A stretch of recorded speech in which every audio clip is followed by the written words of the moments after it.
नमस्कार, मैं हूं राहुल कंवल। आप देख रहे हैं आज तक का विशेष सीधे भोपाल से, जहां शिवराज सिंह चौहान की सरकार व्यापम घोटाले की आग में जल रही है और जान जा रही है उन तमाम लोगों की जो कि किसी न किसी तरीके से व्यापम घोटाले से जुड़े हों, अब वो चाहे आरोपी हो या गवाह या फिर चश्मदीद। आलम यह है कि हर रोज किसी न किसी नए शख्स की मौत संदिग्ध परिस्थिति में यहां हो रही।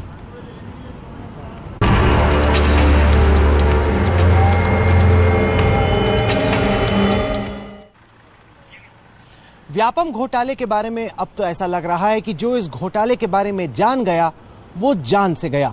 हर रोज एक नई मौत, अब वो चाहे कोई ऐसा डॉक्टर हो जो कि इस घोटाले की जांच कर रहा है या फिर एक ट्रेनी सब इंस्पेक्टर। एक के बाद एक रहस्यमय मौतें और सवाल एक ही कि आखिरकार इतनी सारी मौतें क्यों?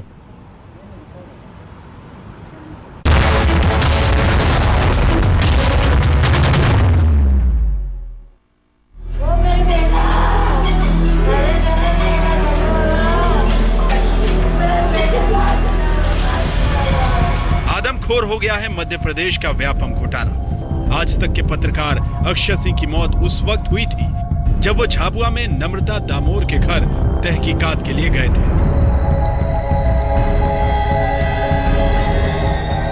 चार जुलाई को जबलपुर मेडिकल कॉलेज के डीन डॉक्टर अरुण शर्मा की दिल्ली के एक रिसोर्ट में रहस्यमय हालत में मौत हो गई। डॉक्टर अरुण शर्मा व्यापम घोटाले की जांच में एसआईटी की मदद कर रहे थे। व्यापम घोटाले के चक्रव्यूह में मौतों का आंकड़ा एक बार फिर बढ़ गया जब मुरैना जिले के अंबाह तहसील की रहने वाली ट्रेनी एसआई अनामिका कुशवाहा की तालाब में डूबकर मौत हो गई। अनामिका की भर्ती भी व्यापम के जरिए हुई थी। हालांकि पुलिस अनामिका की मौत को आत्महत्या बता रही है, लेकिन अनामिका की बहन को अनामिका की मौत में गहरी साजिश की आशंका है। जो अभी 1 जनवरी में रिजल्ट आया था तभी सिलेक्ट हुई थी और फरवरी में चली गई थी ट्रेनिंग सेंटर। तो अभी ट्रेनिंग कर रही थी? हाँ। तो कोई दिक्कत थी उन्होंने कभी बताया? नहीं, कोई दिक्कत नहीं थी। और कोई ससुराल पद से कोई बात नहीं? ऐसा कदम उठा सकती तुम्हें लगता है तुम्हारी बहन? नहीं, बिल्कुल नहीं। कुछ गलत हुआ है? कुछ गलत जरूर हुआ है वहाँ पर। जांच चाहोगे उसकी? जांच चालू करवानी चाहिए। ये अनामिका कुशवाहा है, इसकी शादी जो है वो रवि शिकरवार से हुई है। कल सुबह 6:40 पे वो पानी में कूद करके उसने अपनी जान दे दी है और प्रथम दृष्टया जो जांच में आ रहा है वो पति एवं ससुराल पक्ष की प्रताड़ना की वजह से घटना उसके द्वारा घटित की गई। उधर अनामिका की मौत को व्यापम से जोड़े जाने को लेकर सरकार परेशान है, सफाई पर सफाई दे रही है। लेकिन जहां तक सागर की जिस मृत्यु की आप बात कर रहे हैं वो दुर्भाग्यपूर्ण है, दुखद है, लेकिन मैं पूरी जिम्मेदारी से ये कह रहा हूं कि उस दुखद घटना का व्यापम या व्यापम की जांच से कोई संबंध नहीं है और हर ऐसी दुखद घटना को व्यापम से जोड़ना न्याय संगत भी नहीं है। व्यापम घोटाले के शिकार लोगों के बारे में सरकार और विपक्ष अलग अलग आंकड़े दे रहे हैं। सरकारी आंकड़ों के मुताबिक व्यापम घोटाले में जुड़े अब तक 25 लोगों की मौत हो चुकी है। गजब यह है कि सरकारी रिकॉर्ड में इन सभी मौतों को स्वाभाविक मौत करार दिया है, जबकि विपक्ष का कहना है कि मौत का आंकड़ा 46 तक पहुंच चुका है। अब तो ये कह रहे हैं ठीक है, सीबीआई आज केंद्र सरकार में भाजपा के निर्देशन में है, फिर क्यों डर रहे हैं? नहीं, वो डर नहीं रहे, वो तो कह रहे हैं कि हमने नहीं रोका है। नहीं रोका है तो सीबीआई को की जांच के लिए कल प्रतिवेदन एडवोकेट जनरल दे दें कि आप सीबीआई की जांच करा लीजिए, हमें कोई दिक्कत ही नहीं है। सरकार और विपक्ष के आंकड़ों से इतना तो तय है कि व्यापम से जुड़े कम से कम 25 और अधिक से अधिक 46 लोग अब तक जान से हाथ धो बैठे हैं। हालत ये है कि मौत का खतरा उन पर मंडरा रहा है जिन्होंने इस घोटाले पर अलार्म बजाया था। ग्वालियर के आशीष चतुर्वेदी ने ही व्यापम में पीएमटी का मामला उठाया था। जब से व्यापम घोटाले का खुलासा हुआ है तब से इन पर 14 बार हमला हो चुका है। इनका आरोप है कि सरकार उनकी हत्या कराना चाहती है। मध्य प्रदेश सरकार मेरी हत्या कराना चाहती है। मुख्यमंत्री शिवराज सिंह चौहान खुद मेरी हत्या कराना चाहते हैं। अगर मेरी हत्या हुई तो इसमें मुख्यमंत्री शिवराज सिंह चौहान और कई सारे हाई प्रोफाइल लोग शामिल होंगे।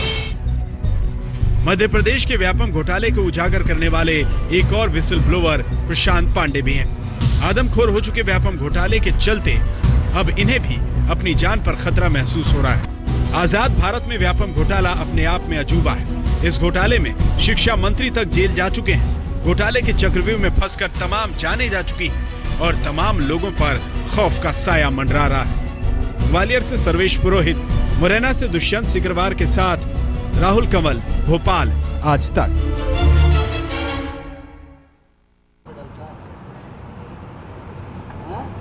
Back count.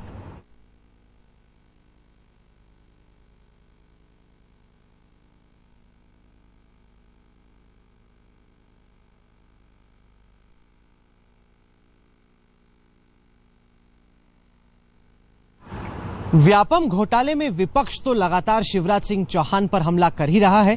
अब व्यापम घोटाले में विपक्ष तो शिवराज सिंह चौहान पर लगातार हमला कर ही रहा है। अब बीजेपी के भीतर ही इशारों में हमले होने लगे हैं। मध्य प्रदेश के गृह मंत्री बाबूलाल गौर ये कहते हैं कि व्यापम घोटाले के बारे में उनकी राय कोई नहीं लेता। वहीं दूसरी तरफ राज्य की पूर्व मुख्यमंत्री उमा भारती ये कहती हैं कि व्यापम घोटाले की वजह से अब उन्हें डर लगने लगा है।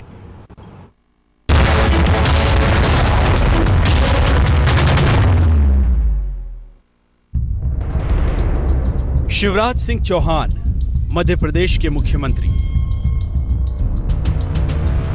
बाबूलाल गौर जिन्हें हटाकर मुख्यमंत्री बने शिवराज, उमा भारती जिन्हें हटाकर मुख्यमंत्री बने थे गौर। व्यापम पर चिड़े घमासान ने मध्य प्रदेश में बीजेपी के घर के झगड़े को सड़क पर ला दिया है। जिस व्यापम घोटाले से हर कोई डरा हुआ है, अब उन डरे हुए नामों में पूर्व मुख्यमंत्री और मौजूदा केंद्रीय मंत्री उमा भारती तक शामिल हो गई। मैं इतना कह सकती हूँ कि माननीय कोर्ट से अगर दोबारा अप्रोच हो सकती हो और कोई रास्ता अगर निकल सकता हो जांच का सक्षम एजेंसी के द्वारा, तो वो रास्ता तो जरूर निकालने के बारे में सोचना चाहिए। लेकिन फैसला कोर्ट को करना है, इसलिए मैं कुछ बोल नहीं सकती क्योंकि सारा मामला कोर्ट के पास है। तो राज्य सरकार अपने तरीके से कोई रास्ता निकाले अप्रोच करने का। शिवराज के जिस निजी सचिव प्रेम प्रसाद का नाम लेकर कांग्रेस उनसे इस्तीफा मांग रही है, उसी प्रेम प्रसाद के बहाने उमा भारती भी अपने मन की कसक निकाल रही है। और एसआईटी के बारे में मैं कुछ बोलना नहीं चाहूंगी। एसआईटी माननीय कोर्ट के आदेश से है और जो भी लोग होंगे वो सब महत्वपूर्ण लोग होंगे।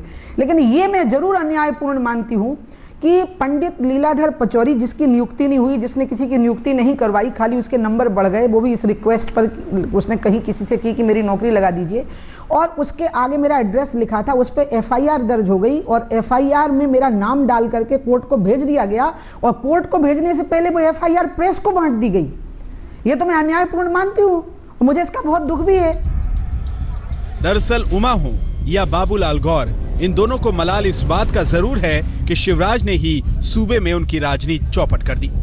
उमा भारती व्यापम घोटाले की सक्षम एजेंसी से जांच की बात कर रही हैं और बाबूलाल गौर अब कह रहे हैं कि गृह मंत्री हुए तो क्या हुआ, उन्हें तो कोई जानकारी ही नहीं दी जाती। गौर तो सीधे सीधे यही कह रहे हैं कि सारा फैसला शिवराज ही करते हैं।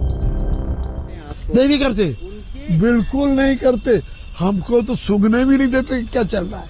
ये मैं सत्य बोल रहा हूँ आप सामने कि मैंने पूछा कि विधानसभा में कार्रवाई, आप विधायक हैं, आपने प्रश्न पूछा कितने गिरफ्तार हुए, कितने कौन सी धारा में चला, केवल वो देने आते हैं हमको, ओनली दैट। इसके बाद कहते हैं साहब हाई कोर्ट का निर्देश है किसी भी पॉलिटिकल मंत्री को या अन्य को कोई जानकारी आप नहीं दी, तो हम परवश हैं उसमें।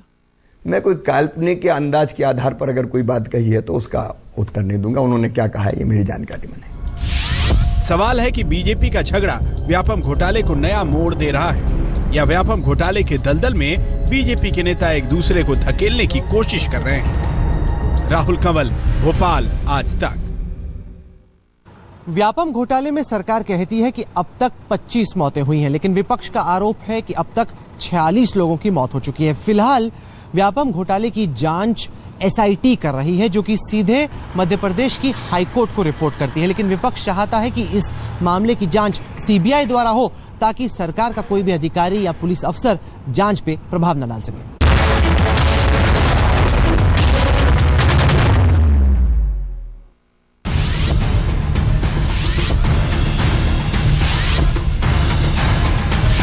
सरकार की बनाई हुई एसआईटी की एसटीएफ कर रही है, लेकिन व्यापम घोटाले की कब्र से निकलती संदेहों की लाशें कई सवाल खड़े कर रही हैं। विपक्ष इस बात पर अड़ा हुआ है कि सीबीआई जांच हो और इसके लिए आम आदमी पार्टी के नेता कुमार विश्वास ने सुप्रीम कोर्ट में जनहित याचिका भी दायर कर दी है।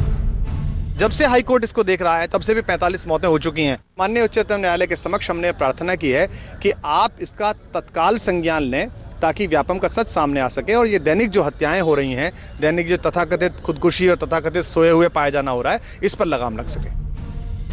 केंद्र भी यही दोहरा रहा है।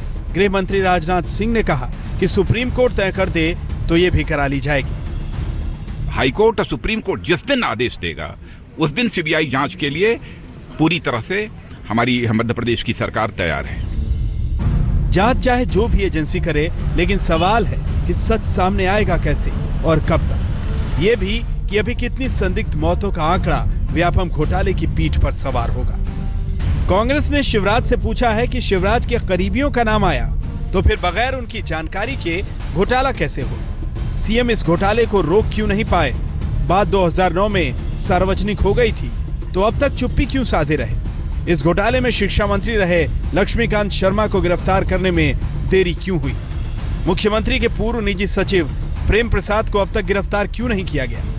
दिसंबर 2008 से मार्च 2012 के बीच शिवराज के पास ही मेडिकल शिक्षा मंत्री का प्रभार भी था, तो फिर उनकी भूमिका की जांच क्यों नहीं होनी चाहिए। व्यापम घोटाले के तार ये दर्शाते हैं कि शिवराज सिंह चौहान जी अपनी जिम्मेवारी से बच नहीं सकते। अगर सिलसिलेवार मौतों के इस सिलसिले को हमें रोकना है और उन 46 लोगों के मौतों की जिम्मेवारी सुनिश्चित करनी है तो शिवराज सिंह चौहान जी को फौरी तौर से पदमुक्त करके, उनको हटाकर, उनको बर्खास्त करके एक निष्पक्ष जांच ही अकेला रास्ता है। उधर घोटाले की जांच कर रही एसआईटी इस महीने के आखिर तक व्यापम के उन 55 मामलों की जांच रिपोर्ट सौंपने वाली है जो सबसे पहले उसे सौंपे गए थे। ऐसा है, पत्र हमारे पास सीएम का आया है, उसमें उसका उल्लेख है और बाकी मौतों का भी उल्लेख है और जांच करने का आग्रह किया गया है। हम स्वयं तो जांच नहीं करते, तो जांच करने का, जैसे हम तो वॉचडॉग के हिस्से से हैं, परंतु अब हम तय करेंगे कि क्या किया जाए। अभी उस पर विचार करना है, हम एसटीएफ वालों से मिलकर विचार करेंगे। एसआईटी प्रमुख जस्टिस चंद्रेश भूषण ने एसआईटी से पिछले एक हफ्ते में हुई व्यापम घोटाले से जुड़ी मौतों पर भी जवाब मांगा है, लेकिन ये भी कहा है कि उन्हें व्यापम की सीबीआई जांच से ऐतराज नहीं है। हाईकोर्ट जब कहेगी तब कर सकते हैं, हाईकोर्ट में मामला चल रहा है इसलिए सीबीआई नहीं हो सकती। नहीं, ऐसा नहीं है, तो उसका नियम है, सीबीआई की जांच के कुछ कायदे हैं। अब वो कानून तो हमसे मत पूछो, तुम उस कानून के हिसाब से जांच होती है। व्यापम का जिन बोतल से निकल चुका है। हालांकि ये साफ अब तक नहीं है कि ये घोटाला कितना बड़ा है, लेकिन इतना तो साफ है कि ये घोटाला मौत का घोटाला बन चुका है। दिल्ली में कुमार विक्रांत सिंह के साथ राहुल कंवल, भोपाल, आज तक। व्यापम घोटाले की जांच मध्य प्रदेश की पुलिस हाईकोर्ट की निगरानी में कर रही है। वक्त वक्त पर स्टेटस रिपोर्ट भी हाईकोर्ट को सौंपी जाती है और बताया जाता है कि अदालत अब तक की जांच से संतुष्ट है। लेकिन उन तमाम परिवार वालों में एक खौफ सा छा गया है जो कि किसी न किसी तरीके से व्यापम घोटाले से जुड़े हुए हैं। उन्हें लगता है कि कहीं अगली बारी उनकी तो नहीं।